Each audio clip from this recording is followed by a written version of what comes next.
Many people have claimed that there's no evidence of Israel living in Egypt. If true, this should be quite troubling to Bible believers. Even if direct evidence wasn't found, there should still exist circumstantial evidence.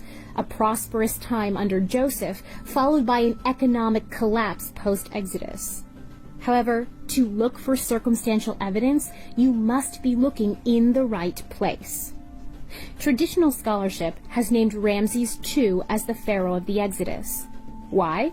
Because the Bible says the Israelites built up Pithom and Ramses as supply cities for Pharaoh. Ramses, it said, was named after the pharaoh.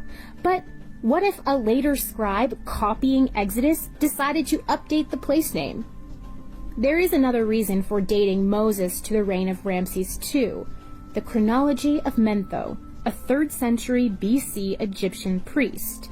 He lived after the conquest of Alexander the Great, in a much different Egypt than the Egypt of Exodus. Mentho divided Egypt's ancient pharaohs into ruling family groups called dynasties. One of the issues is that no full copy of his work survives, only quotations found in other historians' works. We learn from one of these historians that many of the kings in Mentho's list actually ruled at the same time, just in different areas. But traditional scholarship has them ruling one after another. That means our chronology could be off by hundreds of years.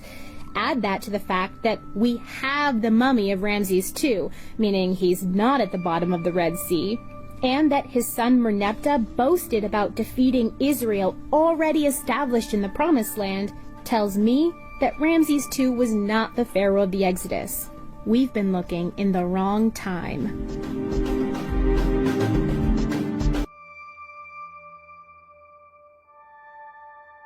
The Egypt Exploration Society carried out excavations at Tel El Amarna, site of the capital city of Pharaoh Akhenaten, between 1921 and 1936.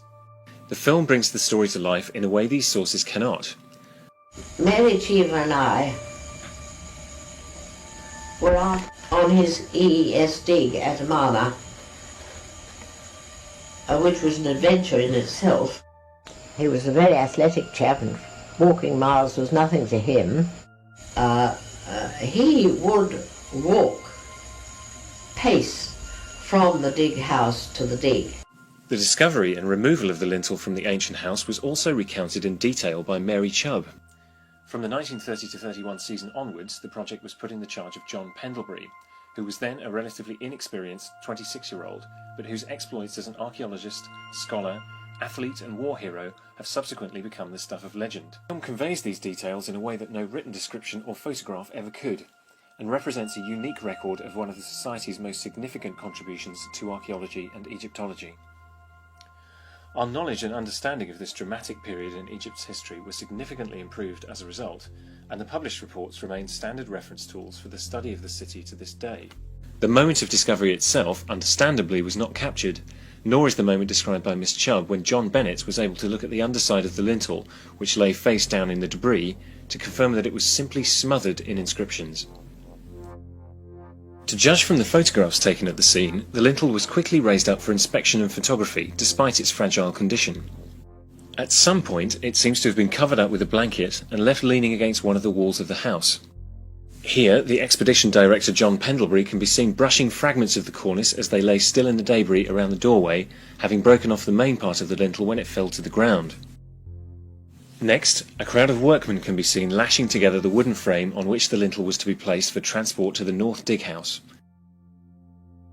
The frame and lintel were then carried on the shoulders of the men, who chanted Wa'ala Negib, meaning "By God we are bringing it," as they went.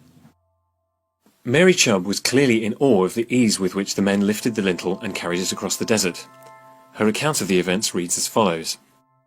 The men knew exactly and immediately how to get the lintel up to the house. Indeed, the country folk of Egypt seemed to understand instinctively all the scientific principles for getting a heavy job done with the least waste of energy. I'm sure the truth of it was that the inborn knowledge of these people came down to them through 6,000 years or so, when the scale of building in Egypt first began to need just such skill in lifting and transporting great pieces of stone. John Pendlebury can be seen at the head of the group, watching closely to ensure the lintels' safe arrival.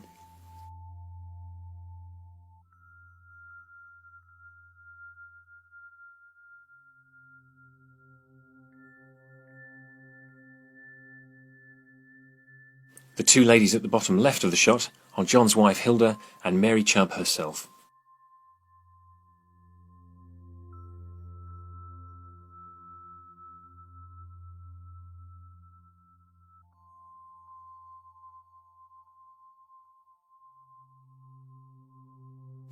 Although the lintel was removed from the site for its own protection and for transfer ultimately to Cairo, some of the uninscribed stone features were restored to their intended positions so that Hearty Eye's fine doorways could again take their proper shape, giving a better impression of what the house would originally have been like.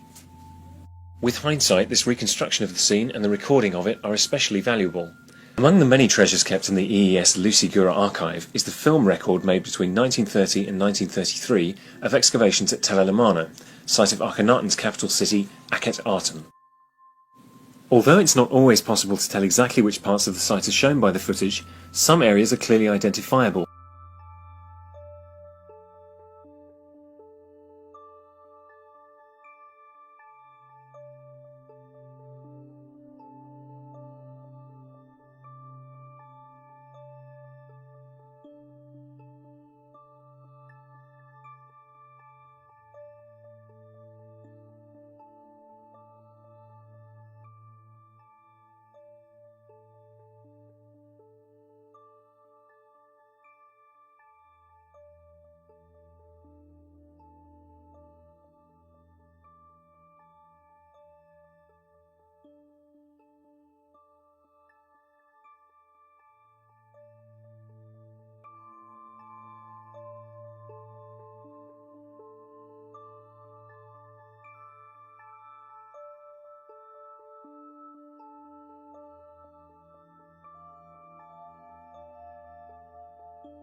Shows 5 members of the team, including Pendlebury, second from left, and H.W. Fairman in the centre, sitting on a wall, gesticulating wildly as they pretend to have a very heated discussion of some kind for comic effect. Hello and welcome to today's Royal Society Publishing video podcast. I'm joined by Doctors Michael D. and Alice Stevenson in the Petrie Museum of Egyptian Archaeology to discuss their Proceedings A paper, An Absolute Chronology for Early Egypt using Radiocarbon Dating and Bayesian Statistical Modelling.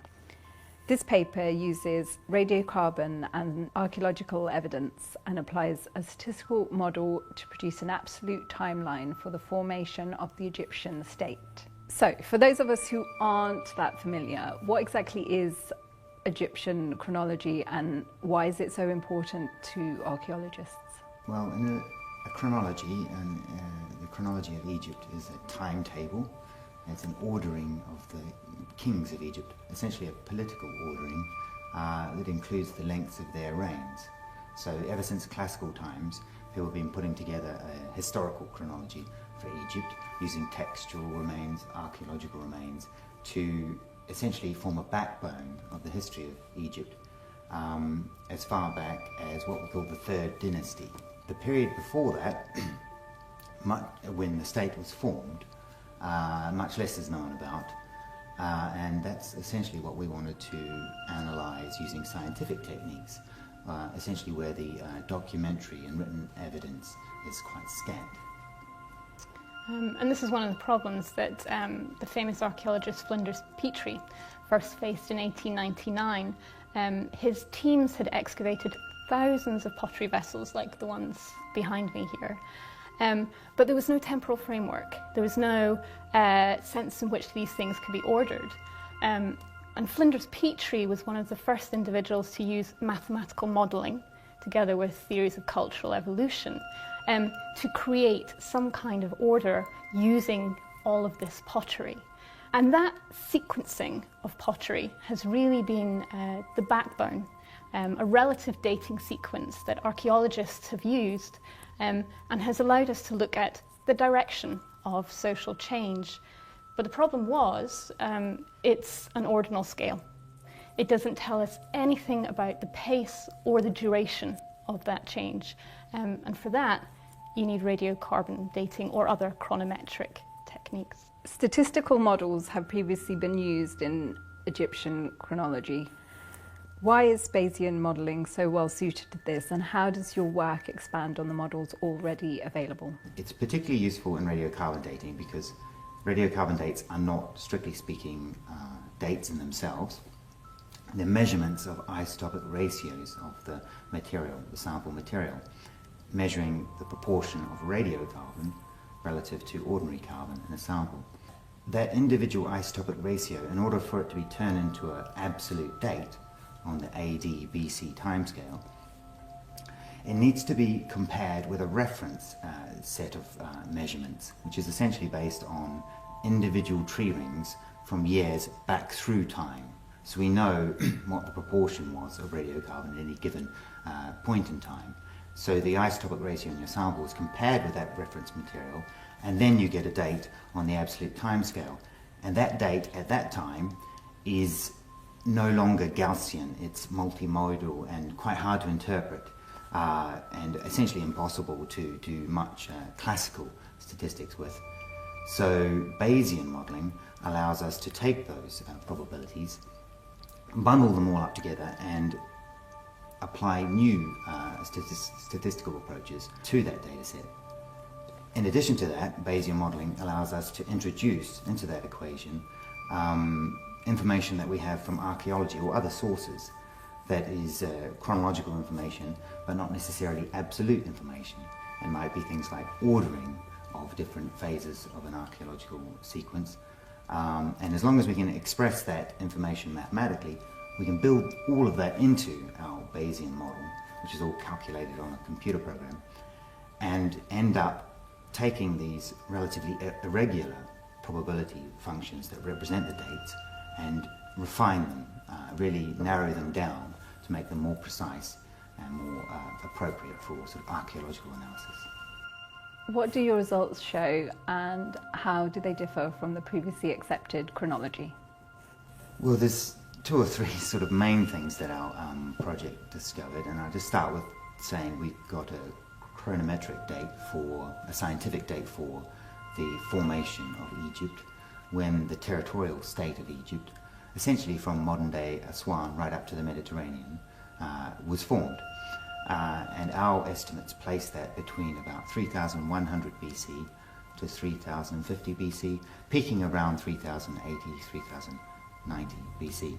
And the sort of second main conclusion of our study was that the period leading up to the formation of the state, which we call the pre-dynastic period, is much shorter than people previously thought. We placed the beginning of the pre-dynastic period around 3800, 3700 BC, which is as much as 200 or 300 years later than a lot of previous studies, which in many respects were based on very little scientific evidence and essentially just best reckoning. So this shorter pre-dynastic period has particular implications for the formation of the Egyptian state. I mean, to put that in archaeological context, really in the 4th millennium BC, what we see is a transition from pastoralist, seasonally mobile communities becoming much more sedentary through the 4th millennium BC, becoming more committed to cereal production, and yet by the end of that millennia, we've got a territorial state headed by divine, or what is seen to be divine kingship. And what these results show is that really profound change in social complexity and political centralization occurs really quite rapidly. perhaps more rapidly than had been previously acknowledged. This is very multidisciplinary work. Can you tell us a bit more about the collaborations that were involved in this project? There was a vast number of people, actually, on a practical level. Currently, it is impossible to gain any samples directly from the field in Egypt due to legal restrictions. So we were very reliant on gaining samples from museum collections. And so there was a lot of dialogue with museum professionals across the UK and internationally as well to acquire the best samples. And that in itself takes archaeological research to make sure you've got a secure context that you can for that material and really researching the history of that material. We had the director of the radiocarbon facility, Professor Christopher Bronk-Ramsey, whose modelling application we used, and it's a very popular Bayesian modelling application, which has enabled a lot of this research to go forward. On the other side of the scale, we had Professor David Wengrow here at University College London, who contributed a lot on the theoretical side, the anthropological side of the analysis, and all sorts of other scientists and academics involved, including a material scientist, Dr. Andrew Shortland, a chemist, Dr. Fiona Brock, and a geneticist. We actually at one point attempted to try and get some genetic information from the Egyptian material we were dealing with, Dr. Lena Skirtland-Flink, who works at the Natural History Museum. So a range of different people from a range of different fields. So what next? How would you like your work to impact the archaeological community? What we'd like to do is inform people a little bit more about these techniques, about Bayesian modelling, about using radiocarbon dating correctly, and trying to get the very best results you possibly can for the sites and contexts you're interested in.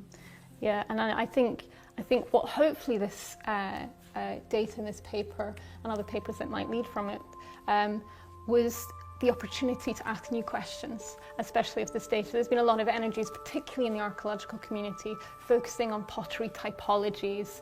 But I think with this independent technique of estimating age, estimating durations, we can really start to broaden our perspectives and, as I say, ask new questions about the material we've been excavating and that's in museums around the world.